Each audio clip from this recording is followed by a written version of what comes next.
राम, जय राम जी की भाई। तीसरे अध्याय में तो भगवान ने कर्तव्य कर्मों को ना छोड़ने के लिए प्रकरण का प्रकरण ही कहा है।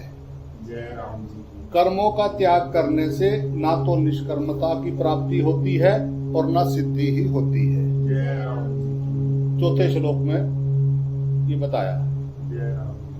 कोई भी मनुष्य किसी भी अवस्था में क्षण मात्र भी कर्म किए बिना नहीं रह सकता। जय राम। पांचवें श्लोक में बताया है। जय राम। जो बाहर से कर्मों का त्याग करके भीतर से विषयों का चिंतन करता है वह मिथ्याचारी है।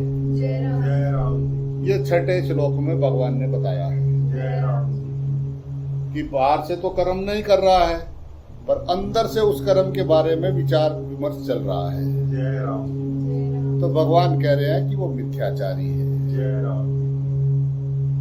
जो मन इंद्रियों को वश में करके कर्तव्य कर्म करता है वही श्रेष्ठ है। जय राम जी। ये सातवें श्लोक में भगवान ने बताया है। जय राम। कर्म किए बिना शरीर का निर्वाह भी नहीं होगा, इसलिए जो है कर्म करना ही चाहिए। आठवें श्लोक में भगवान ने बताया है।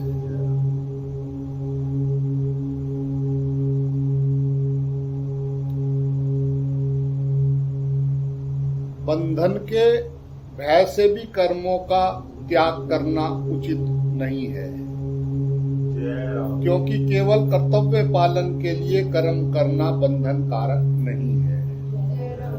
प्रत्युत कर्तव्य कर्म की परंपरा सुरक्षित रखने के सिवाय अपने लिए कुछ भी कर्म करना ही बंधन कारक है। जय राम। 9वें श्लोक में भगवान ने बताया है। जय राम जी की। ब्रह्मा जी ने कर्तव्य सहित प्रजा की रचना करके कहा कि इस कर्तव्य कर्म से ही तुम लोगों की वृद्धि होगी और यही कर्तव्य कर्म तुम लोगों को कर्तव्य सामग्री देने वाला होगा। ये 10वें श्लोक में भगवान ने बताया है।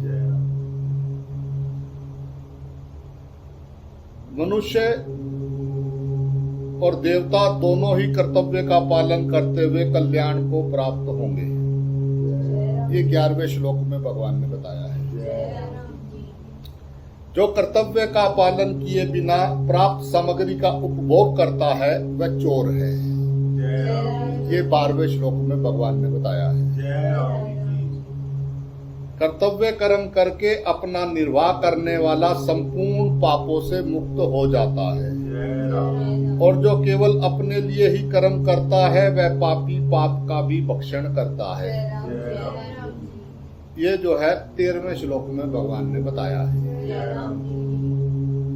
कर्तव्य पालन से ही सृष्टि चक्र चलता है, परंतु जो सृष्टि में रहकर अपने कर्तव्य का पालन नहीं करता उसका जीवन व्यर्थ है। 16वें श्लोक में भगवान ने बताया है। आसक्ति से रहित होकर कर्तव्य कर्म करने वाला मनुष्य परमात्मा को प्राप्त हो जाता है। ये 19वें श्लोक में भगवान ने बताया है। जनकाधिक ज्ञानी जन भी कर्तव्य कर्म करने से सिद्धि को प्राप्त हुए हैं। लोक संग्रह की दृष्टि से भी कर्तव्य कर्म करना चाहिए। ये भगवान ने 20वें श्लोक में बताया है। भगवान अपना उदाहरण देते हुए कहते हैं कि अगर मैं सावधान रहकर कर्तव्य कर्म ना करूं तो मैं वर्ण संकरता का उत्पादक और लोगों का नाश करने वाला बनूं। 23वें से 24वें श्लोक तक भगवान ने ये बताया है। ज्ञानी पुरुष को भी आसक्ति रहित होकर आस्तिक अज्ञानी की तरह अपना कर्तव्य कर्म करना चाहिए। ये भगवान ने जो है 25वें श्लोक में ये बताया है। ज्ञानी पुरुष को भी आसक्ति रहित होकर आसक्ति अज्ञानी की तरह अपना कर्म करना चाहिए। ज्ञानी को चाहिए कि वह अज्ञानियों में बुद्धि भेद पैदा ना करके अपने कर्तव्य का अच्छी तरह से पालन करते हुए उनसे भी वैसे ही कराए। ये 26वें श्लोक में भगवान ने बताया है। इस प्रकार तीसरे अध्याय में भगवान ने कर्तव्य कर्मों का पालन करने पर बड़ा जोर दिया है।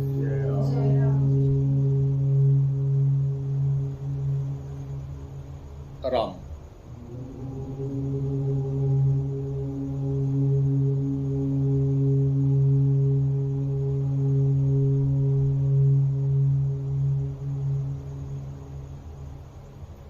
जय राम जी की जय। सर्वधर्म परातिज्य मामेक शरण व्रज अहम तवा सर्व पापेभ्यो मोक्षयामि मां शुचु। 66वां श्लोक है भाई, 18वें अध्याय का है। सर्वधर्मान, संपूर्ण धर्मों का आश्रय, परित्याज्य यानी छोड़कर, जय राम जी की। तू एकम यानी केवल, माम यानी मेरी, शरणम मैंने शरण में, व्रज यानी आजा,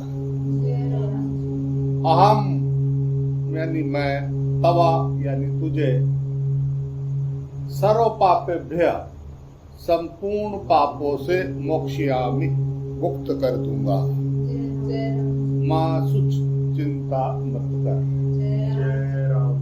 संपूर्ण धर्मों का आश्रय छोड़कर तू केवल मेरी शरण आ जा, मैं तुझे संपूर्ण पापों से मुक्त कर दूंगा, चिंता मत कर। जय राम जी की। सर्व धर्म परित्याज्य मामेक शरण व्रज। जय राम जी। भगवान बता रहे हैं कि संपूर्ण धर्मों का आश्रय, धर्म के निर्णय का विचार छोड़कर, अर्थात क्या करना है और क्या नहीं करना है, इसको छोड़कर केवल एक मेरी ही शरण में आ जा। स्वयं भगवान के शरणागत हो जाना, ये संपूर्ण साधनों का सार है। जय राम जी की। इसमें शरणागत भक्त को अपने लिए कुछ भी करना शेष नहीं रहता। जय राम जी की। जैसे पतिव्रता का अपना कोई काम नहीं रहता, वह अपने शरीर की सार संभाल भी पति के नाते पति के लिए ही करती है। वह घर, कुटुंब, वस्तु, पुत्र, पुत्री और अपने कहलाने वाले शरीर को भी अपना नहीं मानती, प्रत्युत पति देव का ही मानती है।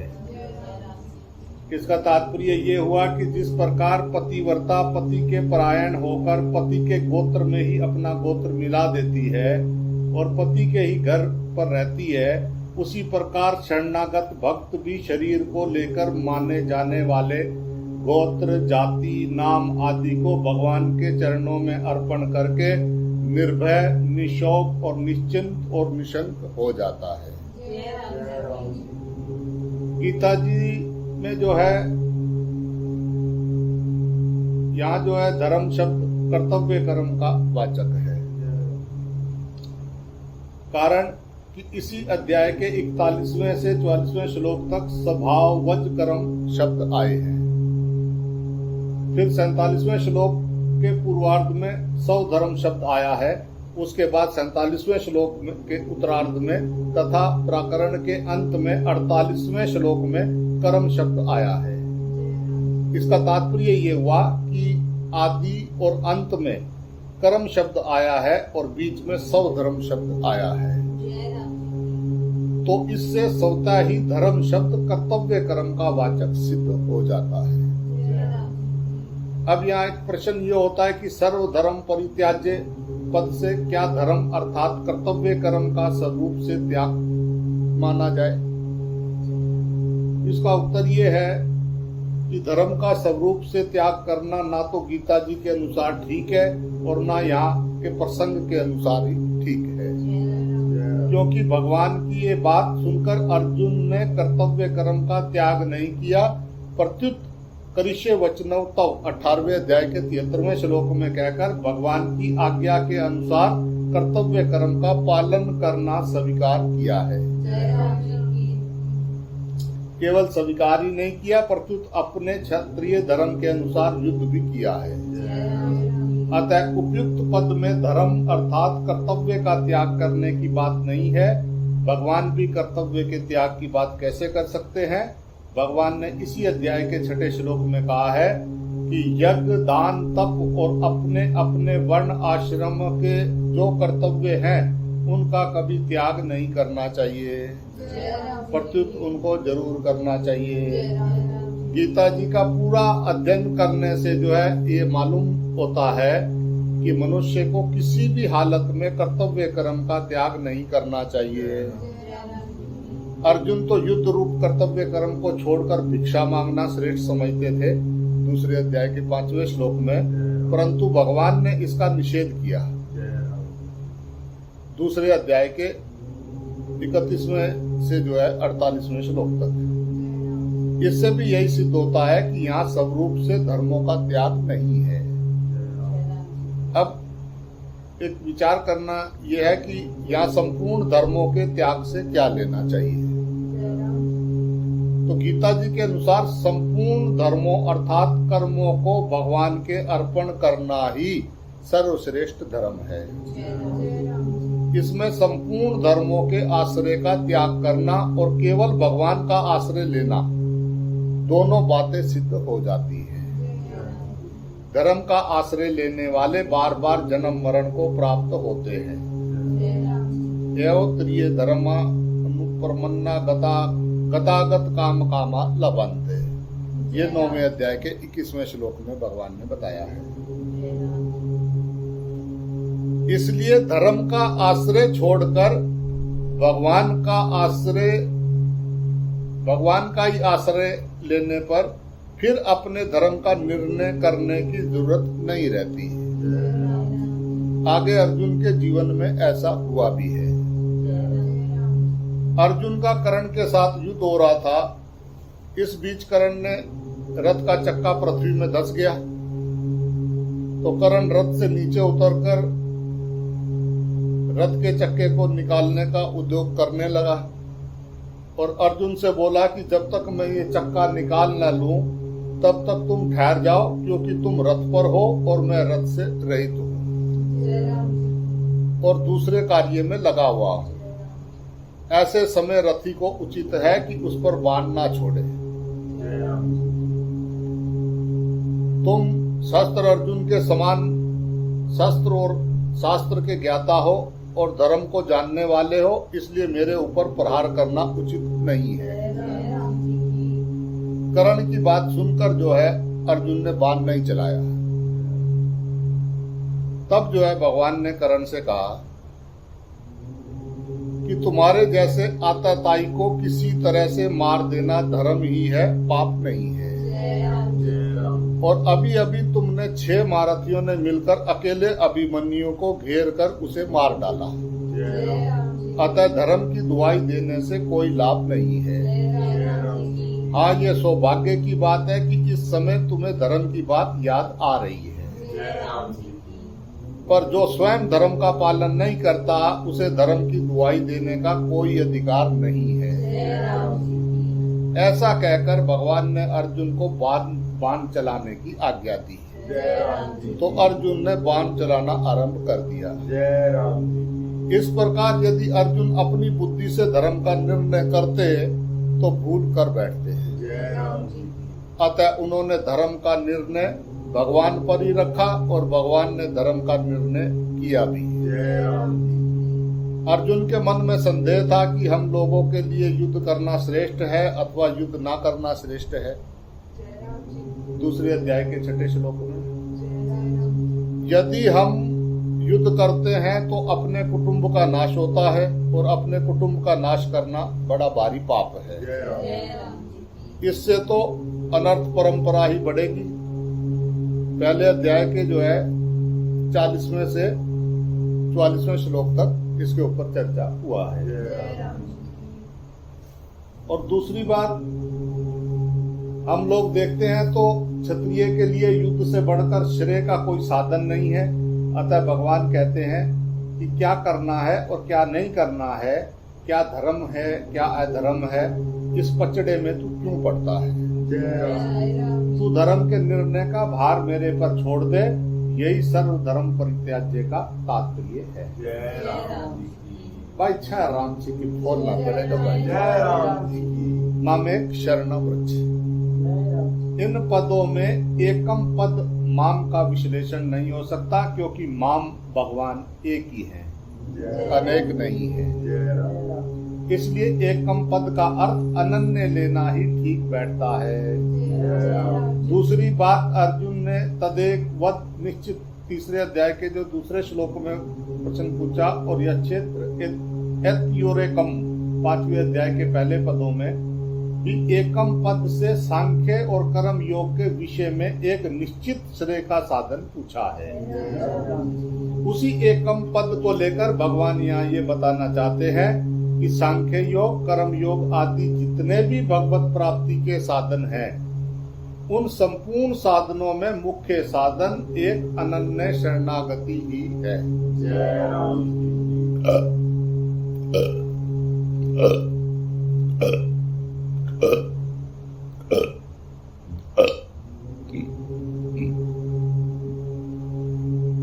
राम जय राम जी की बात। जय राम गीता जी में अर्जुन ने अपने कल्याण के साधन के विषय में कई तरह के प्रश्न किए और भगवान ने उनके उत्तर भी दिए। जय राम वे सब साधन होते हुए भी गीता जी के पूर्वापर को देखने से जो है ये बात स्पष्ट दिखती है कि संपूर्ण साधनों का सार और शिरोमणि साधन भगवान के अनन्य शरण होना ही है। जय राम भगवान ने गीता जी में जगह जगह अनन्य भक्ति की बहुत महिमा गाई है। जय राम जैसे दुस्तर माया को सुगमता से तरने का उपाय अनन्य शरणागति ही है। जय राम 7वें अध्याय के 14वें श्लोक में भगवान ने बताया, जय राम अनन्य चेता के लिए मैं सुलभ हूँ। जय राम 8वें अध्याय के 14वें श्लोक में भगवान ने बताया, परम पुरुष की प्राप्ति अनन्य भक्ति से ही होती है। 8वें अध्याय के 22वें श्लोक में भगवान ने बताया, अनन्य भक्तों का योगक्षेम मैं वहन करता हूँ। जय राम 9वें अध्याय के 22वें श्लोक में भगवान ने बताया है, अनन्य भक्ति से ही भगवान को जाना, देखा और प्राप्त किया जा सकता है। ये 11वें अध्याय के 54वें श्लोक में भगवान ने बताया है। जय राम अनन्य भक्तों का मैं बहुत जल्दी उद्धार करता हूँ। 12वें अध्याय के 6 और 7वें श्लोक में इसके ऊपर चर्चा किया भगवान। गुणातीत होने का उपाय अनन्य भक्ति ही है। 14वें अध्याय के 26वें श्लोक में भगवान ने बताया है। इस प्रकार अनन्य भक्ति की महिमा गाकर भगवान यहाँ पूरी गीता जी का सार बताते हैं। जय राम मामेक शरणावृक्ष। जय राम इसका तात्पर्य ये है कि उपाय और उपाय, साधन और साध्य मैं ही हूँ। जय राम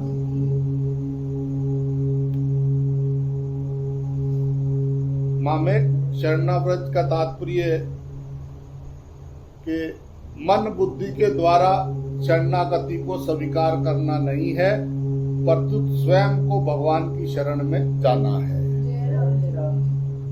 कारण कि स्वयं के शरण होने पर मन, बुद्धि, इंद्रियां, शरीर आदि भी उसी में आ जाते हैं, अलग नहीं रहते हैं। जय राम अहम तवा सर्व पापुभ्य मोक्षयामि मा शुच।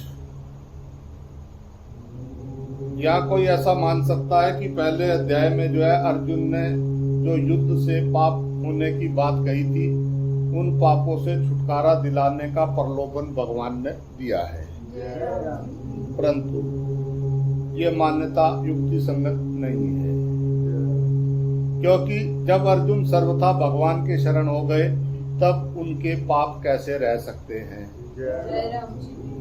और उनके लिए प्रलोभन कैसे दिया जा सकता है, जय राम अर्थात उनके लिए प्रलोभन देना बनता ही नहीं। जय राम हाँ, पापों से मुक्त करने का प्रलोभन देना हो तो वह शरणागत होने के पहले ही दिया जा सकता है, शरणागत होने के बाद नहीं।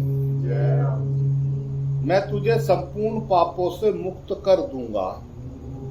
इसका भाव यह है कि जब तू संपूर्ण धर्मों का आश्रय छोड़कर मेरी शरण में आ गया और शरण होने के बाद भी तुम्हारे भावों, वृत्तियां, आचरण आदि में फर्क नहीं पड़ा, अर्थात उनमें सुधार नहीं हुआ, भगवत प्रेम, भगवत दर्शन आदि नहीं हुआ और अपने में अयोग्यता, अनधिकारिता, निर्बलता आदि मालूम होती है, तो भी उनको लेकर तुम चिंता या भय मत करो। कारण कि जब तुम मेरी अनन्य शरण हो गए हो तो वह कमी तुम्हारी कमी कैसे रही, उनका सुधार करना तुम्हारा काम कैसे रहा।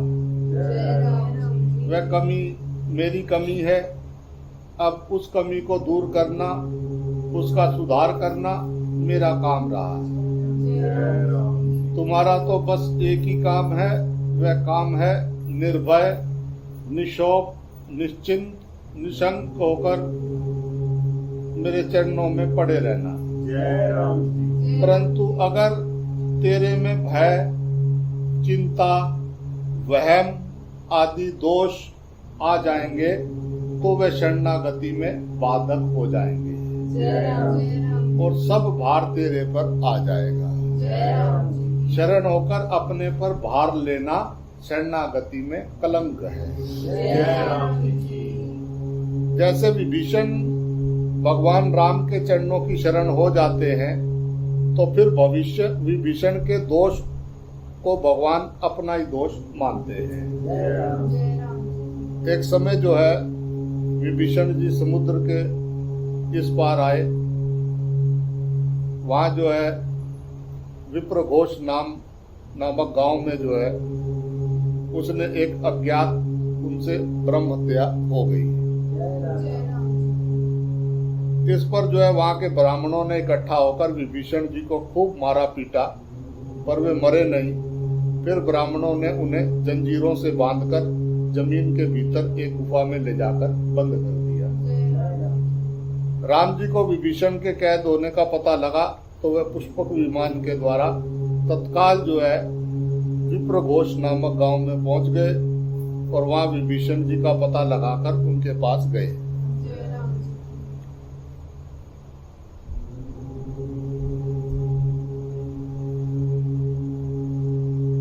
ब्राह्मणों ने जो है राम जी का बहुत आदर सत्कार किया और कहा, महाराज इसने ब्रह्म हत्या कर दी है, इसको हमने बहुत मारा पर ये मरा नहीं। भगवान राम ने कहा कि ये ब्राह्मणों, विभीषण को मैंने कल्प तक की आयु और राज्य दे रखा है, वह कैसे मारा जा सकता है और उसको मारने की जरूरत ही क्या है, वह तो मेरा भक्त है। भक्त के लिए मैं स्वयं मरने को तैयार हूं। दास के अपराध की जिम्मेवारी वास्तव में उसके मालिक पर ही होती है, अर्थात मालिक ही उसके दंड का पात्र होता है। अतः विभीषण के बदले में आप लोग मेरे को ही दंड दें। भगवान की ये शरणागत वत्सला को देखकर सब ब्राह्मण आश्चर्य करने लगे और उन सब ने भगवान की शरण ले ली। इसका तात्पर्य ये हुआ कि मैं भगवान का हूं और भगवान मेरे हैं। इस अपनेपन के समान योग्यता, पात्रता, अधिकारिता आदि कुछ भी नहीं है। यह संपूर्ण साधनों का सार है। छोटा सा बच्चा भी अपने पन के बल पर ही आधी रात में सारे घर को नचाता है, अर्थात जब वह रोता है तो सारे घर वाले उठ जाते हैं और उसे राजी करते हैं। इसलिए शरणागत भक्त को अपनी योग्यता आदि की तरफ ना देखकर भगवान के साथ अपनेपन की तरफ ही देखते रहना चाहिए। महासुच का तात्पर्य ये है कि मेरे शरण होकर तू चिंता करता है, ये मेरे प्रति अपराध है, जय राम तेरा अभिमान है, जय राम शरणागति में कलंक है। जय राम मेरे शरण होकर भी मेरा पूरा विश्वास भरोसा ना रखना ही मेरे प्रति अपराध है। जय राम अपने दोषों को लेकर चिंता करना वास्तव में अपने बल का अभिमान है, जय राम क्योंकि दोषों को मिटाने में अपनी सामर्थ्य मालूम देने से ही उनको मिटाने की चिंता होती है। जय राम हाँ, अगर दोषों को मिटाने में चिंता ना होकर दुख होता है तो दुख होना इतना दोषी नहीं है। जय राम जैसे छोटे बालक के पास कुत्ता आता है तो वह कुत्ते को देखकर रोता है, चिंता नहीं करता। जय राम ऐसे ही दोषों का ना सुहाना दोष नहीं है, प्रत्युत चिंता करना दोष है। जय राम चिंता करने का अर्थ यही होता है कि भीतर में अपने छिपे हुए बल का आश्रय है जय राम और यही तेरा अभिमान है। जय राम मेरा भक्त होकर भी तू चिंता करता है तो तेरी चिंता दूर क्या होगी, कहाँ जय होगी, राम फिर कहाँ होगी। जय राम लोग भी देखेंगे तो यही कहेंगे ये भगवान का भक्त है और चिंता करता है। जय राम जी की भगवान इसकी चिंता नहीं मिटाते। जय राम जी की तू मेरा विश्वास ना करके चिंता करता है तो विश्वास की कमी तो है तेरी और कलंक आता है मेरे पर, जय राम जी मेरी शरणागति पर। जय राम इसको तू छोड़ दे। जय राम तेरे भाव, वृत्तियां, आचरण शुद्ध नहीं हुए हैं तो भी तू इसकी चिंता मत कर, इनकी चिंता मैं करूंगा। जय राम जी की दूसरे अध्याय के 7वें श्लोक में अर्जुन भगवान की शरण हो जाते हैं और फिर 8वें श्लोक में कहते हैं कि इस भूमंडल का धन धान्य से संपन्न निष्कंटक राज्य मिलने पर अथवा देवताओं का आधिपत्य मिलने पर भी इंद्रियों को सुखाने वाला मेरा शोक दूर नहीं हो सकता। भगवान मानो कह रहे हैं कि तेरा कहना ठीक ही है, क्योंकि भौतिक नाशवान पदार्थों के संबंध से किसी का शोक कभी दूर नहीं हुआ, ना हो सकता है और होने की संभावना भी नहीं है। परंतु मेरे शरण होकर जो तू शोक करता है ये तेरी बड़ी भारी गलती है। तू मेरी शरण होकर भी भार जो है अपने सिर पर ले रहा है। शरणागत होने के बाद भक्त को लोक परलोक, सदगति, दुर्गति आदि किसी भी बात की चिंता नहीं करनी चाहिए। इस विषय में जो है एक भक्त ने कहा है कि हे नरकासुर का अंत करने वाले प्रभु, आप मेरे को चाहे स्वर्ग में रखें, चाहे भूमंडल पर रखें, चाहे यथाचित नरक में रखें, अर्थात आप जहां रखना चाहें वहां रखें, जो कुछ करना चाहें वो करें। इस विषय में मेरा कुछ भी कहना नहीं है। मेरी तो एक यही मांग है कि शरद ऋतु के कमल की शोभा को तिरस्कृत करने वाले आपके अति सुंदर चरणों का मृत्यु जैसी भयंकर अवस्था में भी चिंतन करता रहूं, आपके चरणों को भूलूं नहीं। राम जय राम। शरणागत भक्त मैं भगवान का हूं और भगवान मेरे हैं, इस भाव को दृढ़ता से पकड़ लेता है, स्वीकार कर लेता है, तो उसके भय, शोक, चिंता, शंका आदि दोषों की जड़ी कट जाती है, अर्थात दोषों का आधार मिट जाता है। कारण कि भक्ति की दृष्टि से सभी दोष भगवान की विमुखता पर ही टिके रहते हैं। अगर भक्ति की दृष्टि से देखें तो भगवान से विमुख होंगे तभी जो है संसार पकड़ होगा संसार का। सारे रोग शोक भगवान की विमुखता पर टिके हैं। भगवान के सम्मुख होने पर भी संसार और शरीर के आश्रय के संस्कार रहते हैं, जो भगवान के संबंध की दृढ़ता होने पर मिट जाते हैं। उनके मिटने पर सब दोष भी मिट जाते हैं। संबंध का दृढ़ होना क्या है? भय, शोक, चिंता, शंका, परीक्षा, विपरीत भावना का ना होना ही संबंध का दृढ़ होना है।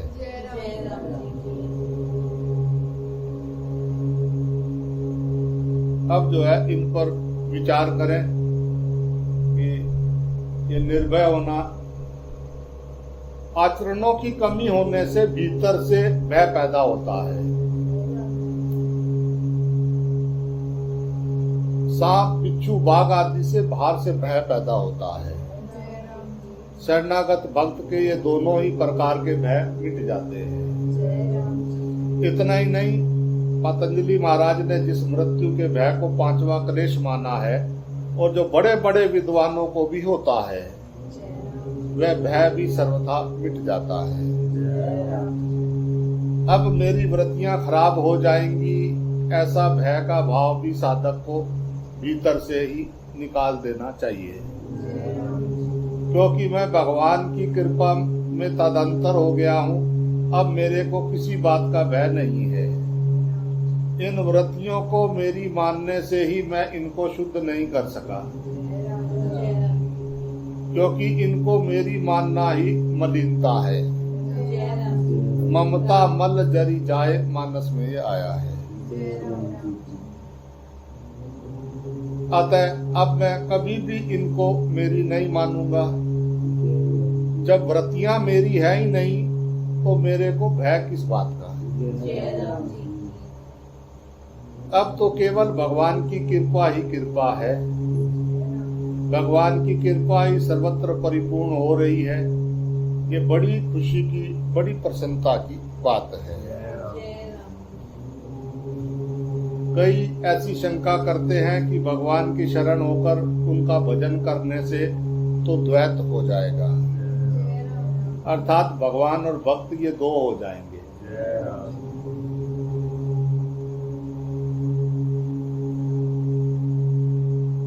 और दूसरे से जब दूसरा होगा तो भय होता है। द्वितीय यादे भय बहुत ही वरदान्य के उपनिषद में आया है। पर ये शंका जो है निराधार है। ये द्वितीय से तो होता है, पर आत्मिकता से भय नहीं होता, अर्थात भय दूसरे से होता है, अपने से नहीं। प्रकृति और प्रकृति का कार्य ये शरीर संसार द्वितीय है, इसलिए इनसे संबंध रखने पर ही भय पैदा होता है, क्योंकि इनके साथ सदा संबंध रह ही नहीं सकता। कारण ये है कि प्रकृति और पुरुष का स्वभाव सर्वथा भिन्न भिन्न है। जैसे एक जड़ है और एक चेतन है, एक विकारी है एक निर्विकारी है, एक परिवर्तनशील है एक अपरिवर्तनशील है, एक प्रकाश्य है और एक प्रकाशक है। भगवान जो है द्वितीय नहीं है, वे तो आत्मिक है, आत्मीय है, क्योंकि जीव जो है भगवान का सनातन अंश है, भगवान का स्वरूप है। अतः भगवान के शरण होने पर उनसे भय कैसे हो सकता है? प्रत्युत उनके शरण होने पर मनुष्य सदा के लिए अभय हो जाता है। स्थूल दृष्टि से देखा जाए तो बच्चे को माँ से दूर रहने पर भय होता है, पर माँ की गोद में चले जाने पर उसका भय मिट जाता है, क्योंकि माँ उसकी अपनी है। भगवान का भक्त जो है इससे विलक्षण होता है, कारण कि बच्चे और माँ में तो भेदभाव दिखता है, पर भक्त और भगवान में भेदभाव संभव ही नहीं है। निशोक होना, जो बात बीत चुकी है उसको लेकर शोक होता है।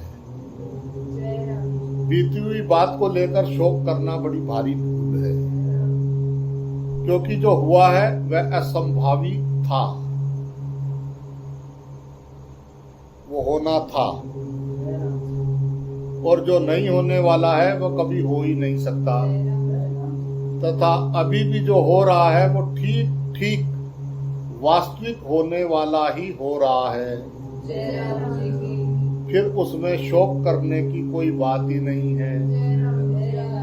प्रभु के इस मंगलमय विधान को जानकर शरणागत भक्त सदा निशोक रहता है, शोक उसके पास कभी आता ही नहीं। निश्चिंत होना, जब भक्त अपनी मानी हुई वस्तुओं सहित अपने आप को भगवान के समर्पित कर देता है, तब उसको लौकिक पारलौकिक किंचित मात्र भी चिंता नहीं होती। अर्थात कभी जीवन निर्वाह कैसे होगा, कहाँ रहना होगा, मेरी क्या दशा होगी, मेरी क्या गति होगी आदि चिंताएं उसको बिल्कुल नहीं होती। भगवान के शरण होने पर शरणागत भक्त में ये एक बात आती है कि अगर मेरा जीवन प्रभु के लायक सुंदर और शुद्ध नहीं बना तो भक्तों की बात मेरे आचरणों में कहाँ आई, अर्थात नहीं आई, क्योंकि मेरी वृत्तियां ठीक नहीं रहती। वास्तव में मेरी वृत्तियां हैं ऐसा मानना ही दोष है, वृत्तियां उतनी दोषी नहीं है। मन, बुद्धि, इंद्रियां, शरीर आदि में जो मेरापन है यही गलती है, क्योंकि जब मैं भगवान के शरण हो गया और जब सब कुछ उनके अर्पण कर दिया तो फिर मन, बुद्धि आदि मेरे कहाँ से रहे। इसलिए शरणागति को मन, बुद्धि आदि की अशुद्धि की चिंता कभी नहीं करनी चाहिए, अर्थात मेरी वृत्तियां ठीक नहीं है ऐसा भाव कभी नहीं लाना चाहिए। किसी कारणवश अचानक ऐसी वृत्तियां आ भी जाएं तो आर्त भाव से हे मेरे नाथ, हे मेरे प्रभु, बचाओ बचाओ बचाओ, ऐसे प्रभु को पुकारना चाहिए, क्योंकि वे मेरे स्वामी हैं, मेरे सर्वसमर्थ प्रभु हैं, तो अब मैं चिंता क्यों करूं। और भगवान ने भी कह दिया है कि तू चिंता मत कर, मासुच। अतः निश्चिंत होकर मन से भगवान के चरणों में गिर जाए और भगवान से कह दे, हे नाथ, ये सब आपके हाथ की बात है, आप जाने। सर्व समर्थ प्रभु के शरण भी हो गए और चिंता भी करें, ये दोनों बातें बड़ी विरोधी है, क्योंकि शरण हो गए तो चिंता कैसी, और चिंता होती है तो शरणागति कैसी। इसलिए शरणागत को ऐसी सोचना चाहिए कि जब भगवान ये कहते हैं कि मैं संपूर्ण पापों से छुड़ा दूंगा, तो क्या ऐसी वृत्तियों से छूटने के लिए मेरे को कुछ करना पड़ेगा? मैं तो बस आपका हूँ, हे भगवान। मेरे में वृत्तियों को अपना मानने का भाव कभी आए नहीं। हे नाथ, ये शरीर, इंद्रियां, प्राण, मन, बुद्धि ये कभी मेरे दिखे ही नहीं, परंतु हे नाथ, सब कुछ आपको देने पर भी ये शरीर आदि कभी कभी मेरे दिख जाते हैं। अब इस अपराध से मेरे को आप ही छुड़ाएं। ऐसा कहकर जो है निश्चिंत तो हो जाए, निशंक होना। भगवान के संबंध में कभी ये संदेह ना करें कि मैं भगवान का हुआ हूं या नहीं। भगवान ने मुझे स्वीकार किया है या नहीं, प्रत्युत इस बात को देखें कि मैं तो अनादिकाल से भगवान का ही था, भगवान का ही हूँ और आगे भी सदा भगवान का ही रहूंगा। मैंने ही अपनी मूर्खता से जो है अपने को भगवान से अलग यानी विमुख मान लिया था, परंतु मैं अपने को भगवान से कितना ही अलग मान लूं तो भी उनसे अलग हो सकता ही नहीं, होना संभव भी नहीं। अगर मैं भगवान से अलग होना भी चाहूं तो भी अलग कैसे हो सकता हूं, क्योंकि भगवान ने कहा है कि ये जीव मेरा ही अंश है। मम एव अंश 15वें अध्याय के 7वें श्लोक में भगवान ने ऐसा बताया है। इस प्रकार मैं भगवान का हूँ और भगवान मेरे हैं, इस वास्तविकता की स्मृति आते ही शंकाएं संदेह मिट जाते हैं। शंकाओं संदेहों के लिए किंचित मात्र भी गुंजाइश नहीं रहती।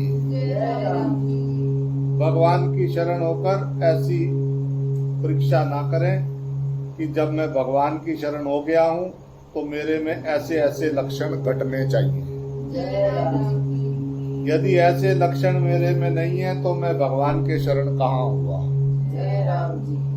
प्रत्युत अदेष्टा आदि गीता जी के 12वें अध्याय के 13वें से 19वें श्लोक तक गुणों की अपने में कमी दिखे तो आश्चर्य करें कि मेरे में ये कमी कैसे रह गई। ऐसा भाव आते ही ये कमी नहीं रहेगी, मिट जाएगी। कारण कि ये उसका प्रत्यक्ष अनुभव है कि पहले अदेष्टा आदि गुण जितने कम थे उतने कम अब नहीं है। शरणागत होने पर भक्त के जितने भी लक्षण हैं वे सब बिना प्रयत्न किए आते हैं। विपरीत धारणा ना करना। भगवान के शरणागत भक्त में ये विपरीत धारणा भी कैसे हो सकती है कि मैं भगवान का नहीं हूँ, क्योंकि ये मेरे मानने अथवा ना मानने पर निर्भर नहीं है। भगवान का और मेरा परस्पर जो संबंध है वह अटूट है, अखंड है, नित्य है। मेरे इस संबंध की तरफ ख्याल नहीं किया, ये मेरी गलती थी। अब वह गलती मिट गई है तो फिर विपरीत धारणा हो ही कैसे सकती है। जो मनुष्य सच्चे हृदय से प्रभु की शरणागति को स्वीकार कर लेता है उसमें भय, शोक, चिंता आदि दोष नहीं रहते। उसका शरण भाव स्वतः ही दृढ़ होता चला जाता है। जैसे विवाह होने के बाद कन्या का अपने पिता के घर से संबंध विच्छेद और पति के घर से स्वतः संबंध दृढ़ होता चला जाता है। वह संबंध यहाँ तक दृढ़ हो जाता है कि जब वह कन्या दादी परदादी बन जाती है तब उसको सपन में भी ये भाव नहीं रहता कि मैं यहाँ की नहीं हूँ। उसके मन में ये भाव दृढ़ हो जाता है कि मैं तो यहाँ की ही हूँ और ये सब मेरे ही है। जब उनके पौत्र की स्त्री आती है तो घर में उद्दंडता करती है, खटपट मचाती है, तो दादी कहती है इस पराई जाई छोकरी ने मेरा घर बिगाड़ दिया। पर उस बूढ़ी दादी को जो है ये बात याद नहीं आती कि मैं भी तो पराई जाई पराए घर में जन्मी हूँ। इसका तात्पर्य ये हुआ कि जब बनावटी संबंधों में भी इतनी दृढ़ता हो सकती है तब भगवान के ही अंश इस प्राणी का भगवान के साथ जो नित्य संबंध है वह दृढ़ हो जाए, इसमें आश्चर्य ही क्या है। वास्तव में भगवान के संबंध की दृढ़ता के लिए केवल संसार के साथ माने हुए संबंधों का त्याग करने की आवश्यकता है। सच्चे हृदय से प्रभु के चरणों की शरण होने पर उस शरणागत भक्त में यदि किसी भाव, आचरण आदि की किंचित मात्र भी कमी रह जाए, कभी विपरीत वृत्ति पैदा हो जाए अथवा किसी परिस्थिति में पड़कर परवशता से कभी किंचित कोई दुष्कर्म हो जाए तो उसके हृदय में जलन पैदा हो जाएगी। जय राम जी इसलिए उसके लिए अन्य कोई प्रायश्चित करने की आवश्यकता नहीं है। जय राम जी भगवान कृपा करके उसके उस पाप को सर्वथा नष्ट कर देते हैं। जय राम जी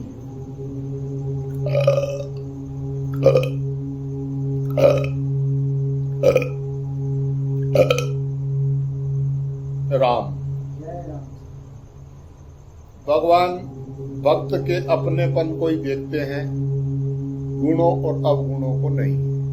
जय राम अर्थात भगवान को भक्त के दोष दिखते ही नहीं। जय राम उनको तो केवल भक्त के साथ जो अपनापन है वही दिखता है। जय राम जी कारण कि स्वरूप से भक्त सदा से ही भगवान का है। जय राम दोष आगंतुक होने से ही आते जाते रहते हैं। जय राम वह नित्य निरंतर ज्यों का त्यों ही रहता है। जय राम इसलिए भगवान की दृष्टि सदा इस वास्तविकता पर जमी रहती है जय राम कि जैसे कीचड़ आदि से सना हुआ बच्चा जब माँ के सामने आता है, तब माँ की दृष्टि केवल अपने बच्चे की तरफ जाती है, बच्चे के मैले की तरफ नहीं जाती जय है। राम जी बच्चे की दृष्टि भी मैले की तरफ नहीं जाती। माँ साफ करे या ना करे, पर बच्चे की दृष्टि में तो मैला है ही नहीं। जय राम उसकी दृष्टि में तो केवल माँ ही है। जय राम जी द्रौपदी के मन में कितना द्वेष क्रोध भरा हुआ था कि जब दुशासन के खून से अपने केश धोऊंगी तभी केशों को बांधूंगी। जय राम परंतु द्रौपदी जब भगवान को पुकारती है तो भगवान चट आ जाते हैं, जय राम जी क्योंकि भगवान के साथ द्रौपदी का गाढ़ अपनापन था। जय राम जी भगवान के साथ अपनापन होने में दो भाव रहते हैं, जय राम भगवान मेरे हैं और मैं भगवान का हूँ। जय राम इन दोनों में से भगवान का संबंध मानने से रीति से रहते हुए भी भगवान मेरे हैं, इस भाव में भगवान से अपनी अनुकूलता की इच्छा हो सकती है कि भगवान मेरे हैं तो मेरी इच्छा पूर्ति क्यों नहीं करते। जय राम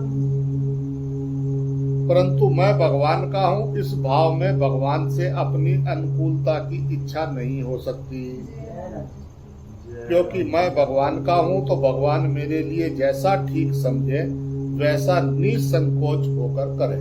जय राम इसलिए साधक को चाहिए कि वह भगवान की ही मर्जी में सर्वथा अपनी मर्जी मिला ले। जय राम भगवान पर अपना किंचित मात्र भी आधिपत्य न माने, जय राम प्रत्युत अपने पर उनका पूरा आधिपत्य माने।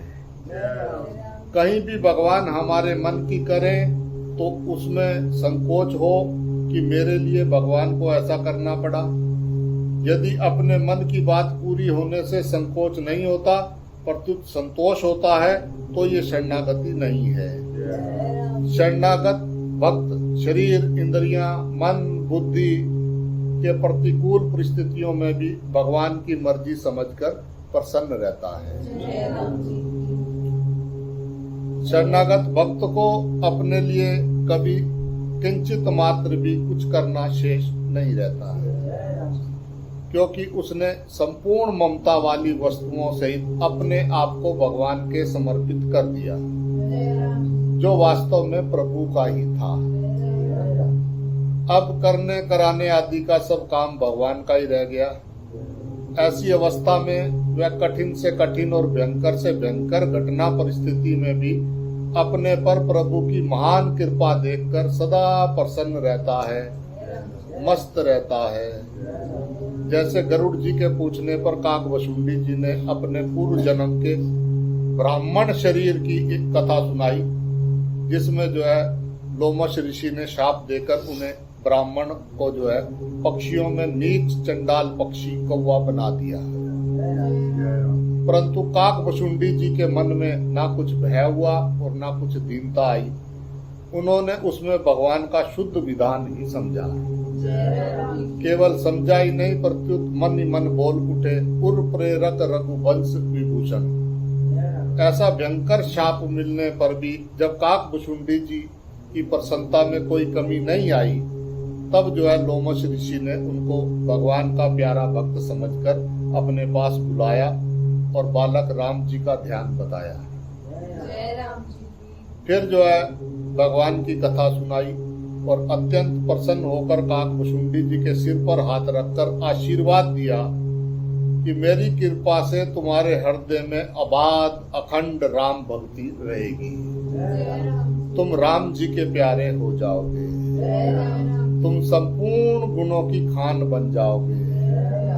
जिस रूप की इच्छा करोगे वही रूप धारण कर लोगे।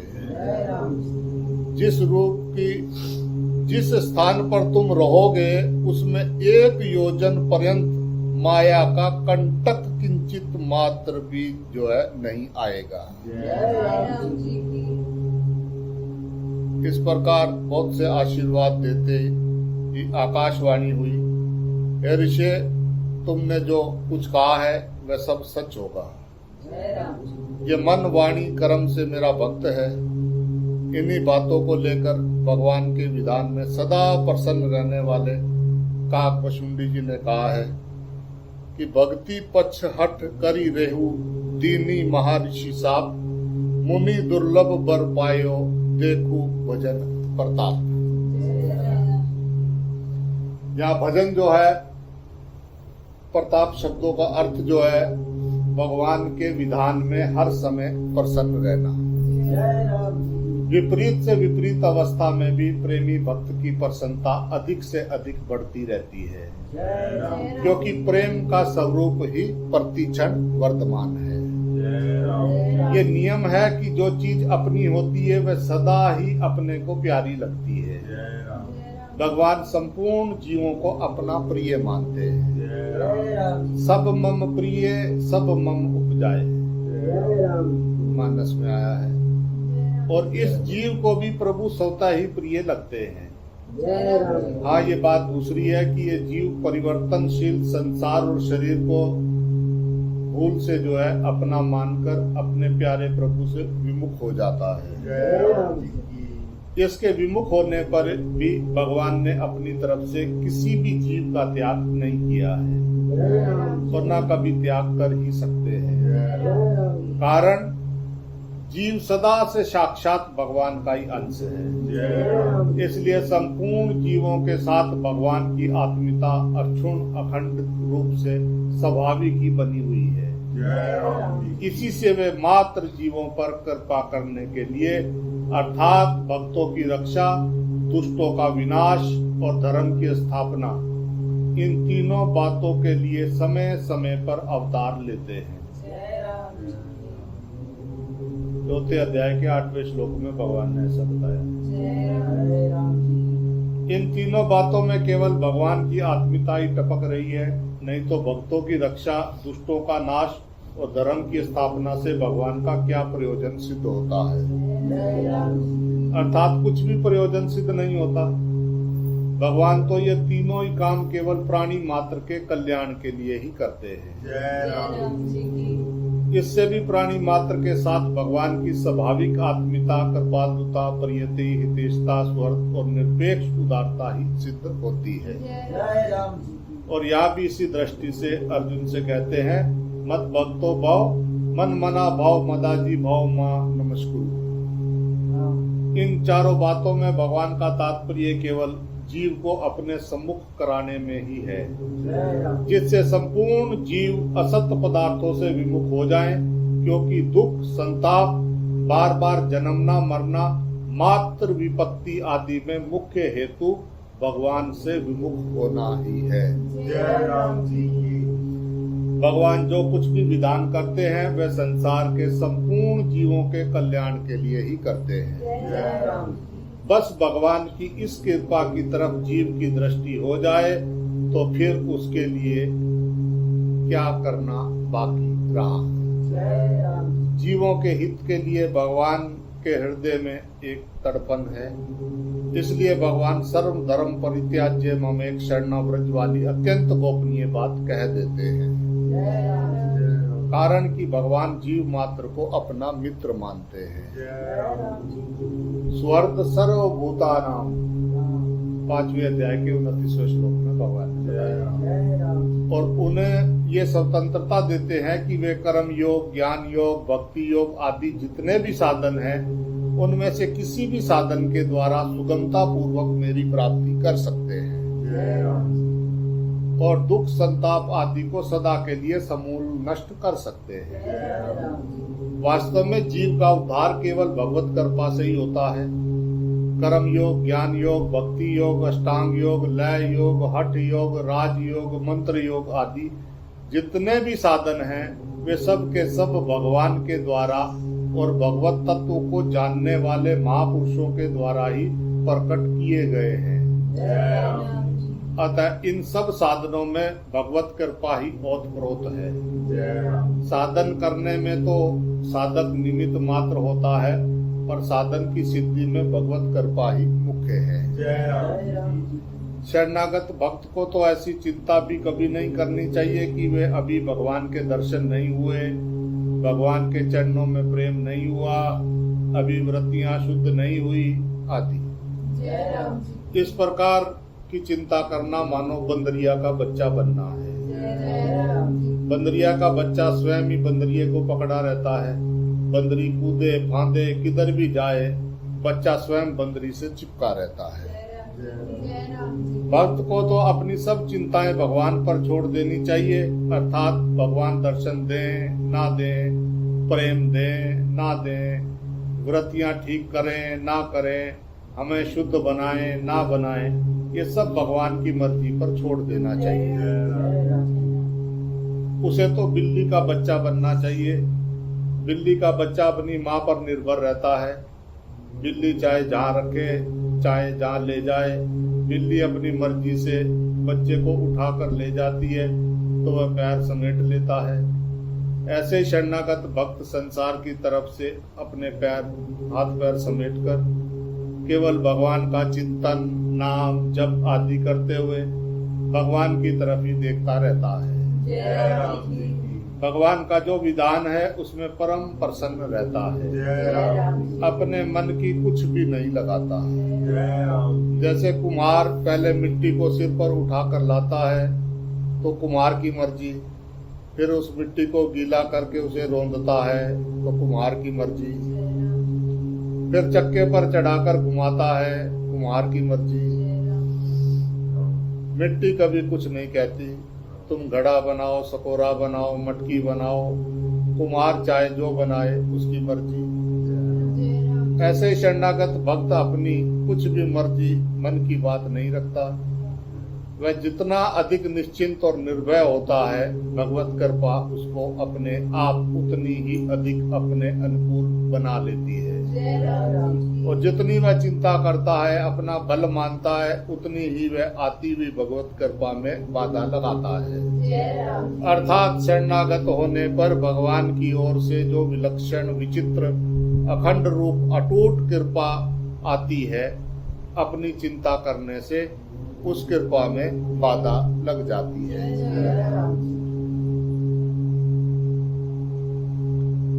जैसे धीवर जो मछुआ है, मछलियों को पकड़ने के लिए नदी में जाल डालता है तो जाल के भीतर आने वाली सब मछलियां पकड़ी जाती हैं, परंतु जो मछली जाल डालने वाले मछुओं के चरणों में आ जाती है वह नहीं पकड़ी जाती। ऐसे ही भगवान की माया यानी संसार में ममता करके जीव फंस जाते हैं, जन्मते मरते रहते हैं, परंतु जो जीव मायापति भगवान के चरणों की शरण हो जाते हैं वे माया से तर जाते हैं। ममेत ये परदंते माया मेता तरंती ते, 7वें अध्याय के 14वें श्लोक में भगवान ने बताया है। इस दृष्टांत का एक ही अंश ग्रहण करना है, क्योंकि धीरव का तो मछलियों को जाल में फंसाने का भाव है, परंतु भगवान का जीवों को माया में फंसाने का किंचित मात्र भी भाव नहीं होता। भगवान का भाव तो जीवों को माया जाल से मुक्त करके अपनी शरण लेने का होता है। तभी तो वो कहते हैं ममेक शरण व्रज। जीव संयोग जन्य सुख की लोलुपता से खुद ही माया में फंस जाता है। ये संयोग जन्य सुख की लोलुपता इसको संसार में हटाता है। जैसे चलती हुई चक्की के भीतर आने वाले सभी दाने पिस जाते हैं, परंतु जिसके आधार पर चक्की चलती है उस कील के आसपास रहने वाले दाने ज्यों के त्यों साबुत रह जाते हैं। जय राम जी की। ऐसे ही जन्म मरण रूप संसार की चलती हुई चक्की में पड़े हुए सब के सब जीव पिस जाते हैं, अर्थात दुख पाते हैं, परंतु जिसके आधार पर संसार चक्र चलता है उस भगवान के चरणों का सहारा लेने वाला जीव पिसने से बच जाता है। जय राम जी की। कोई हरिजन उबरे कील माकड़ी पास। जय राम जी की। परंतु ये दृष्टांत भी पूरा नहीं करता, क्योंकि दाने तो स्वाभाविक ही कील के पास रह जाते हैं, वे बचने का कोई उपाय नहीं करते, परंतु भगवान के भक्त संसार से विमुख होकर प्रभु के चरणों का आश्रय लेते हैं। इसका तात्पर्य ये हुआ कि जो भगवान का अंश होकर भी संसार को अपना मानता है अथवा संसार से कुछ चाहता है, वही जन्म मरण रूपी चक्र में दुख भोगता है। जय राम जी। संसार और भगवान, इन दोनों का संबंध दो तरह का होता है। संसार का संबंध केवल माना हुआ है और भगवान का संबंध वास्तविक है। जय राम। संसार का संबंध तो मनुष्य को पराधीन बनाता है, गुलाम बनाता है, पर भगवान का संबंध मनुष्य को स्वाधीन बनाता है, जय राम जी। चिन्मय बनाता है, जय राम। भगवान का भी मालिक बनाता है। जय राम जी। किसी बात को लेकर अपने में कुछ भी विशेषता दिखती है, यही वास्तव में पराधीनता है। जय राम जी। यदि मनुष्य विद्या, बुद्धि, धन, संपत्ति, त्याग, वैराग आदि किसी भी बात को लेकर अपने में विशेषता मानता है, तो ये उस विद्या आदि की पराधीनता दास्ता रही। जय राम जी। जैसे कोई धन को लेकर अपने को विशेष मानता है, तो ये विशेषता वास्तव में धन की है, खुद की नहीं। जय राम जी। वह अपने को धन का मालिक मानता है, पर वास्तव में वो धन का गुलाम है। जय राम जी। संसार का ये कायदा है कि सांसारिक पदार्थों को लेकर जो अपने में कुछ विशेषता मानता है, उसको ये सांसारिक पदार्थ तुच्छ बना देते हैं, जय राम। पद दलित कर देते हैं। जय राम। परंतु जो भगवान के आश्रित होकर सदा भगवान पर ही निर्भर रहता है, उसको अपनी कुछ विशेषता दिखती नहीं, प्रत्युत भगवान की ही अलौकिक विलक्षणता, विचित्रता दिखती है। जय राम जी। भगवान चाहे उसको अपना मुकुटमणि बना ले, चाहे अपना मालिक बना ले, तो भी उसको अपने में कुछ भी विशेषता नहीं दिखती। जय राम। प्रभु का ये कायदा है कि जिस भक्त को अपने में कुछ भी विशेषता नहीं दिखती, अपने में किसी बात का अभिमान नहीं होता, उस भक्त में भगवान की विलक्षणता जो है उतर आती है। किसी किसी में यहाँ तक विलक्षणता उतर आती है कि उसके शरीर, इंद्रियां, मन, बुद्धि आदि प्राकृत पदार्थ भी चिन्ह में बन जाते हैं। उनमें जड़ता का अत्यंत अभाव हो जाता है। ऐसे भगवान के कई प्रेमी भक्त भगवान में ही समा गए, अंत में उनके शरीर नहीं मिले। जैसे मीरा बाई सहित भगवान के जो है श्री विग्रह में जो है लीन हो गई। केवल पहचान के लिए उनकी साड़ी का एक छोटा सा छोर श्री विग्रह के मुख में रह गया और कुछ नहीं बचा। ऐसे ही संत श्री तुकार राम जी महाराज जो है शरीर सहित ही वैकुंठ चले गए।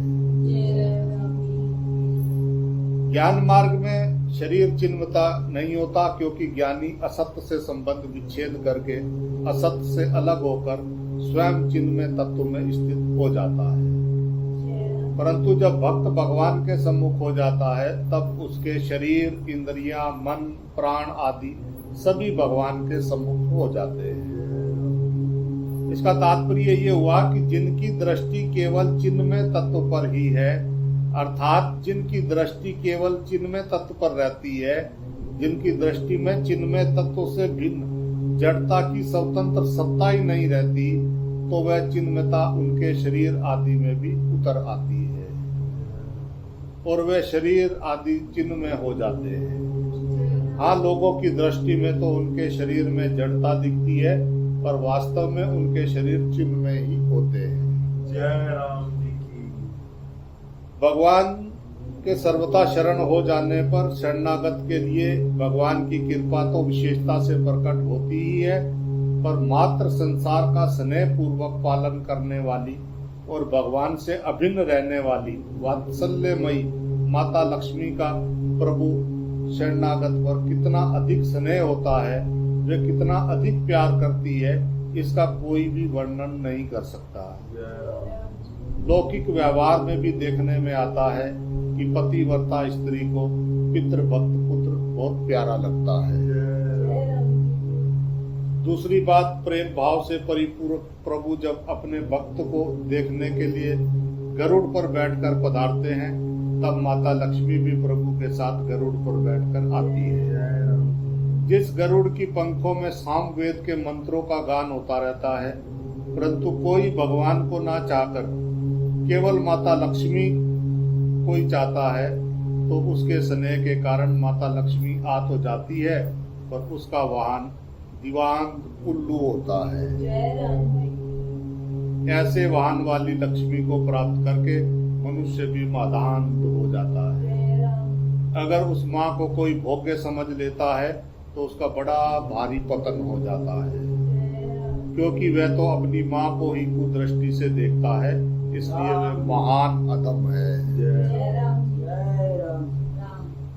तीसरी बात, जहाँ केवल भगवान का प्रेम होता है, वहाँ तो भगवान से अभिन्न रहने वाली लक्ष्मी भगवान के साथ आ ही जाती है।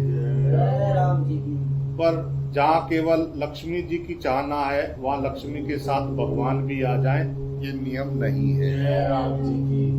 शरणागति के विषय में एक कथा आती है कि सीता जी, राम जी, हनुमान जी जंगल में जो है एक वृक्ष के नीचे बैठे थे।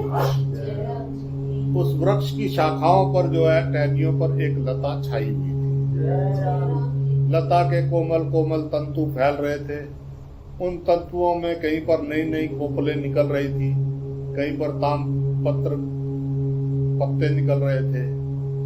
पुष्प और पत्तों से लता छाई हुई थी, उससे वृक्ष की सुंदर शोभा हो रही थी। वृक्ष बहुत ही सुहाना लग रहा था। उस वृक्ष की शोभा को देखकर भगवान जो है श्री राम हनुमान जी से बोले, देखो हनुमान, ये लता कितनी सुंदर है, वृक्ष के चारों ओर कैसी छाई हुई है। ये लता अपने सुंदर सुंदर फल, सुगंधित फूल, हरी हरी पत्तियों से इस वृक्ष की कैसी शोभा बढ़ा रही है। इससे जंगल के अन्य सब वृक्षों में ये वृक्ष कितना सुंदर दिख रहा है। इतना ही नहीं, इस वृक्ष के कारण ही सारे जंगल की शोभा हो रही है। इस लता के कारण ही पशु पक्षी इस वृक्ष का आश्रय लेते हैं। धन्य है ये लता।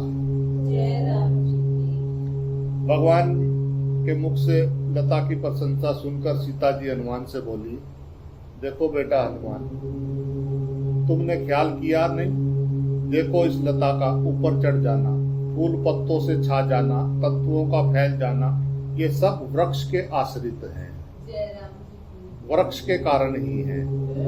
इस लता की शोभा भी वृक्ष के कारण ही है। इसलिए मूल में महिमा तो वृक्ष की ही है, आधार तो वृक्ष ही है।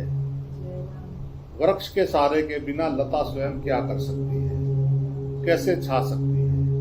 अब बोलो हनुमान, तुम ही बताओ, महिमा वृक्ष की हुई ना? जय राम। राम जी ने कहा, क्यों हनुमान, ये महिमा लता की हुई ना? हनुमान बोले, हमें तो तीसरी ही बात सूझ रही है। सीता जी ने पूछा, वो क्या बेटा? हनुमान जी बोले, माँ, वृक्ष और लता की छाया बड़ी सुंदर है, इसलिए हमें तो इन दोनों की छाया में ही रहना अच्छा लगता है। अर्थात हमें तो आप दोनों की छाया चरणों के आश्रय में रहना अच्छा लगता है। सेवक सुत पति मातु भरोसे, रहिए असोच बनो प्रभु पोसे। ऐसे ही भगवान और उनकी दिव्य आह्लादनी शक्ति दोनों ही एक दूसरे की शोभा बढ़ाते हैं, परंतु कोई उनको दोनों को श्रेष्ठ बताता है, कोई केवल भगवान को श्रेष्ठ बताता है, कोई केवल आह्लादनी शक्ति को श्रेष्ठ बताता है, शरणागत भक्त के लिए तो प्रभु और उनकी अलादनी शक्ति दोनों का आश्रय ही श्रेष्ठ है। राम। एक बार जो है एक नेत्रहीन संत हाथ में लाठी पकड़े हुए यमुना के किनारे किनारे चले जा रहे थे। नदी में बाढ़ आई हुई थी। उससे एक जगह यमुना का किनारा जो है पानी में गिर पड़ा, तो बाबा जी भी पानी में गिर पड़े। हाथ से लाठी छूट गई, दिखता तो था नहीं, अब तैरे तो किधर तैरे। भगवान की शरणागति की बात याद आते ही प्रयास रहित होकर शरीर को ढीला छोड़ दिया। तो उनको ऐसा लगा कि किसी ने हाथ पकड़कर किनारे पर डाल दिया। वहां कोई दूसरी लाठी हाथ में आ गई और उसके सहारे वो चल पड़े। तात्पर्य ये है कि जो भी भगवान की शरण होकर भगवान पर निर्भर रहता है, उसको अपने लिए कुछ भी करना नहीं रहता। भगवान के विधान से ही हो जाए, उसी में वह प्रसन्न रहता है।